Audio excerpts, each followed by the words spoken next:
கல்யாணம் ஆன புதுசில் அவங்களுக்கு கொஞ்சம் நம்பிக்கை இல்லைங்க. எனக்கு நம்பிக்கையோடு இருந்தேன். நான் எப்பயுமே அம்மா தான்ன்ற வகையில் நான் நம்பிக்கையோடு இருந்தேன். கல்யாணம் ஆன புதுசில் இந்த மாதிரி விஷயங்கள் இதெல்லாம் கொஞ்சம் நம்பலை அவங்களும்.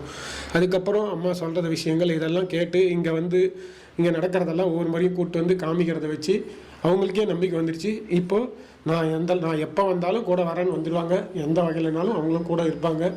உண்மையாகவே அவங்களுக்கு சொன்னால் அவங்க எப்படி இருந்தாங்களோ இப்போ முழுசாக அம்மாவை மட்டும்தான் நம்புகிறாங்க. எங்களை பொறுத்த வரைக்கும் எங்கள் வாழ்க்கையில் எல்லாமே அம்மா தான்.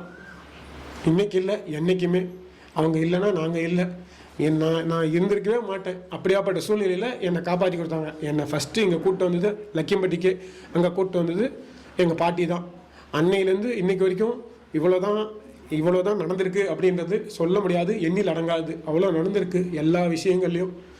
நான் 6வது படிக்கும்போது ஸ்கூலுக்கு போக மாட்டேன் அப்படின்னு சொல்லிட்டேன். ஸ்கூலுக்கு போகல. 2-3 மாதம் கூட நான் ஸ்கூலுக்கு போகல.